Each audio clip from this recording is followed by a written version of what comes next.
where I'd want to be. Lingering Souls is really nice. Yeah. There are answers, but you do force them to have them.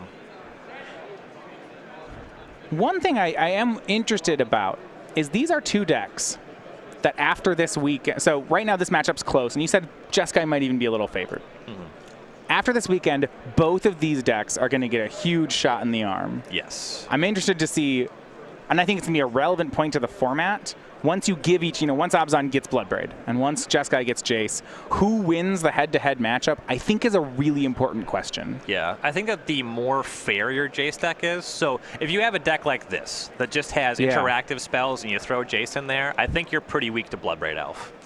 If you're more of a combo-oriented deck, that is things that you want to brainstorm into or brainstorm away, Blood Moons, Through the Breach combo, I think that you start to be good in these matchups. Yeah. Inquisition of Kozilek from Jadine shows Gideon of the Trials, Is It Staticaster, and Logic Knot, along with 3 other lands. So she'll have her choice of cards to take. Yeah, I think where I'm getting at is just the general question of, like, of the fair decks, who's the best at playing fair Magic, to me has always been relevant to a format. Yes. And it's, when Bloodbraid was on the last time, way back in, like, Standard, the issue with Bloodbraid Elf and Standard was that the Bloodbraid Elf deck won all the fair matchups. There were so many decks designed to beat it, and they couldn't. Didn't do it. They couldn't. Yeah, anyone playing fair, like, the decks that could compete with it were things like Valakut could compete with it because, hey, I'm not playing fair, or, like Boros with a really heavy burn suite. You'd main deck things like Earthquake. You try to burn them, and you're like, okay, maybe burn can beat them. But then when you start being like, I'll play blue-white control against your Jund, it's like, I'd like to see you try. Yeah. Oh, Wild Denial, Spreading Seas, whatever. Cast more Bloodbraid Elves. I mean, and Blue-White Control had great cards. It had Jace the Mind Sculptor, Gideon Jura, and it's like, no, they're going to Jund you. Jadine took, is a Staticaster with her Inquisition here. Setting up for some Lingering Souls, you have to imagine. Yeah, a draw of Lightning Bolt from Clyde Martin. Clyde's deck is, interestingly, I feel like under some pressure here. So Jadine, because she's playing Abzan, all her cards just are standalone good, right? Just no unconditional, they're good. Clyde has a bunch of really efficient cards, but they're answers. Right. So, so like Lightning Bolt is a good card, but it's only good if Jadine's making a Grimflayer. Bit of a misstep for Clyde there. Yeah. He played Sulphur Falls as land for turn there because it's free to put it on tapped. And then reached for Gideon of the Trials. Right. Can't cast that off of only one white source. That's a big miss for Clyde. We'll see how Jadine capitalizes. I mean, I'm assuming it's Lingering Souls. She makes Godless Shrine. It will be the card. She took the Staticaster just to do that. Yep. She knows that Clyde has Logic Knot, but that can only deal with half of the card. That's fine. This is what Abzan does, Both players tapped out for 3 mana, made something on 3, and at the end of the exchange, Jadine had more. That's exactly how Abzan plays. Yep. It's like we traded cards, I gained some life. We traded cards, I got something in my graveyard. I got something. Yep. So Gideon of the Trials is made by Clyde. We've seen these in some of these Jeskai decks. It is okay in this matchup. I don't think I want to give it any praise more than that. I feel like in Modern, with how high the power level is, there's a very small number of matchups where this card's actually exceptional. I'm thinking specifically Ad Nauseam. That's the matchup where you really want this card. Yeah. And it's just kind of like a sloppy, slow, life-gainy Oblivion Ring in every other matchup. Yeah, there's a lot of that going on. It's going to be okay here. You see Jadine flashes back Lingering Souls and then makes Dark Confidant. It might even be less than okay. Confidant will lead a Lightning Bolt. I guess it gives Clyde the option to race if he wants to. See, he draws Logic Knot. But he's running out of resources. His hand is Colonnade, Land, Logic Knot, and he'll pass. He's going to use the Gideon to do something. But Jadine can just use the Lingering Souls to chop down the Gideon. Yep. Colonnade's not bad once Clyde can start using that as a blocker on the Lingering Souls. But he does need to draw things that aren't counterspells. He needs to play to the battlefield a little bit more. Unclear what Jadine has. She has 3 copies of Fulminator Mage in her sideboard. Drawing some of those would be excellent against these Colonnades. There is the matter of resolving them. But she has more cards in hand currently. I think 4 still in her holdings to Clyde's 2, one of which is another land. I mean, that's what... I keep calling her deck Jund. Abzan's white Jund. I don't have a good name for the black-green deck. It's like just vanilla Jund. I still bias towards calling it the Rock. I can't get away from that. Swing, Gideon down to 1 loyalty. I guess that is that is the name. It's certainly not evocative of Jund when I think of Jund, those black-green lists. It's white Jund. This is what Liliana of the Veil. That'll take a logic knot. Clyde gonna leave up a mana and delve away a card. Yeah, doesn't really need that Flood of Stranding graveyard. A bit of a bluff there. Yeah. I don't mind it. Jadine has already played into Spell Snare with the Dark Confidant. Yeah. So it is a good opportunity to bluff. Now, the play patterns are such that Abzan's not going to respect your bluffs anyway. Like, okay, you have Spell Snare? Cool, 2 mana card. Like, also, if you're not playing against me, you know that your opponent has registered too few copies of Spell Snare and generally won't have it. Yeah, you're like one of the only people that plays that card. It's in most lists, but it's only one or two in most lists. You play 4. Here's Tarmogoyf. Oh, no. Remember I said they're going to play into the Spell Snare? Well, I wasn't there. Yeah. That worked out real well for Jadine. 5-6 we have. So we have the main 4 plus Liliana. Yep. About to see a second Planeswalker hitting the bin, I have to imagine. Yep.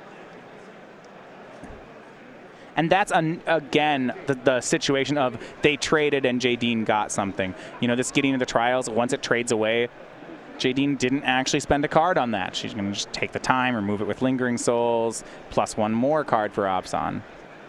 Colonnade, activation, and swing. I do like Clyde's approach here, where instead of trying to just continue to trade cards, he just said, I'm never going to win that fight. Hit you for 4. Yeah, shocked off Holophon to do that. Jadine is down to 8. Yeah, this is a smart by Clyde. This is the correct way to be playing the matchup. Okay. Draw some burn spells. Those souls chop down the Gideon. It's gone. Post sideboard, you're pretty unlikely to have your Colonnade hit by a Fatal Push or Path. Now, there are some worries. Jadine could get even something like a Shambling Vent. 2 more souls. That'll hurt. That makes it tough to break through with Colonnade. Snapcaster Mage, drawn by Clyde. He has Logic Knot and Lightning Bolt in the graveyard. It's a fine draw. Yeah, your opponent's at 8. They're not getting life yet. I don't mind a Snapcaster, but there's 5 more damage he needs to find, and I'm not sure where he's going to look for it. There's a good amount of burn spells still in the deck. He's leaving up Celestial Colonnade as a blocker. It makes it a little tough for Jadine to break through. If he starts drawing Electrolyzes, that can deal a lot of damage. That's probably the best one because it does damage and redraws. And 8 is a life total that the 2 actually matters. He needs to find his Invoke the Fire Mind. That'll get him there. You know, there was a year at Nationals where people played that card. I believe you. It was Blue-Red Tron.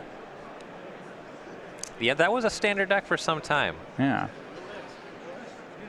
It's like really, if you don't know the card, look it up. It's real bad Sphinx's Revelation. Sphinx's Revelation never dealt damage. And this card generally drew cards. But didn't deal damage. It's like if Sphinx's Revelation gave you the option of gain X life or draw X cards. Yeah, it's a lot worse. And it's a sorcery. JD is just sending the whole team. Yeah. Even with this attack, she gets to flashback Lingering Souls, and that sets her up to block the Colonnade. Snapcaster Mage. Targeting Lightning Bolt. Lightning Bolt shoots Jadine. She's at 5. I think Snapcaster's jumping in front of Tarmogoyf, maybe? No, that's an end step one. He goes to 6. He'll draw. Jadine did not make another play. Must have removal spells. Yeah, like there's no way this Activate Colonnade and Swing just gets her. Now, what she might do, an intelligent move on her side, is if he activates Colonnade, she will try to remove it before combat so that if he has a negate, he'll lose his attacker. Right, you have to tap it to cast the spell. Can't attack anymore.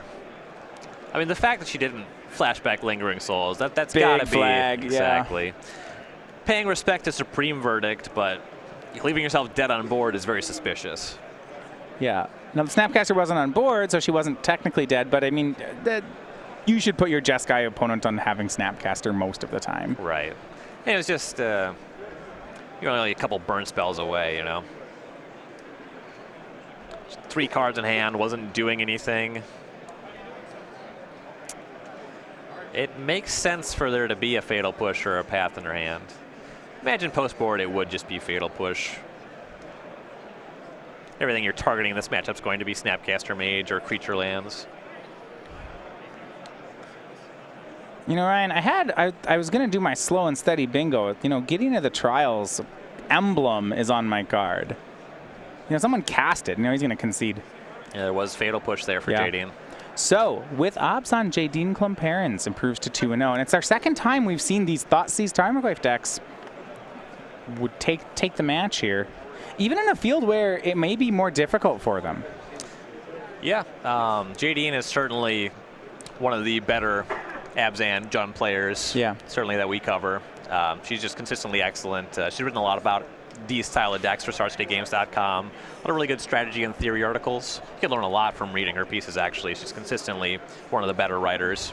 Has said she's going back. I talked to her already. She said next week it's going to be Jund. Yes. Got to be excited for Bloodbraid Elf. Her response was she's not sure if it's Jund or 4-color. Said she's not sure she wants to give up Lingering Souls in the metagame right now. It's a really strong card, but yes, she'll be playing Bloodbraid Elf. I buy that. Lingering Souls and Bloodbraid Elf both play pretty well against Jace. Yeah, perhaps just a very light white splash for it. Yeah. So that's going to be it for round number 2. Now, we actually, this weekend is our largest open in SCG Tour history. 913 players here in Indianapolis. So we're excited to see what decks rise to the top here.